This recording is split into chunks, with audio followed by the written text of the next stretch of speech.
इल्तुतमिश के प्रमुख अभियान बंगाल अभियान 1225 ईस्वी में सुल्तान इल्तुतमिश ने बंगाल के स्वतंत्र शासक हेमामुद्दीन एवज खिलजी के विरुद्ध अभियान किया। हेमामुद्दीन एवज खिलजी ने बिना युद्ध किए सुल्तान की अधीनता में शासन करना स्वीकार कर लिया, किंतु सुल्तान के दिल्ली वापस लौटते ही उसने पुनः विद्रोह कर दिया। इस विद्रोह को दबाने के लिए इल्तुतमिश ने अपने पुत्र नासिरुद्दीन महमूद को भेजा।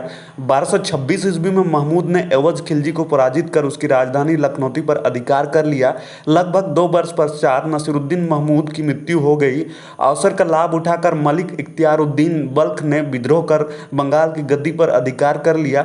1230 ईस्वी में स्वयं सुल्तान ने जाकर इस विद्रोह को दबाया। संघर्ष में बल्ख मारा गया। इस प्रकार बंगाल एक बार फिर दिल्ली सल्तनत के अधीन हो गया।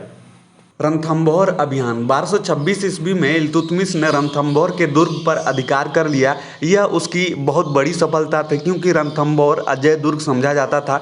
माना जाता है कि इसके पहले 70 शासक उस पर विजय पाने में असफल रहे थे। ग्वालियर अभियान 1231 ईस्वी में इल्तुतमिश ने ग्वालियर के किले का घेरा डाला। वहाँ के परिहार शासक मंगलदेव ने 11 माह तक नगर की वीरतापूर्वक रक्षा की, किंतु अंत में उसे पराजय स्वीकार करनी पड़ी। इसके अतिरिक्त 1233 ईस्वी में चंदेलों के विरुद्ध, 1234 से 35 ईस्वी में कालिंजर, उज्जैन व भिलाई के विरुद्ध सफल अभियान किए। दोआब क्षेत्र के विद्रोह का दमन किया। अवध में पृथु विद्रोह इल्तुतमिश के शासनकाल में ही हुआ था, जिसका उसने सफलतापूर्वक दमन किया। मंदौर अभियान 1227 ईस्वी में उसने परमारों की राजधानी मंदौर पर अधिकार कर लिया।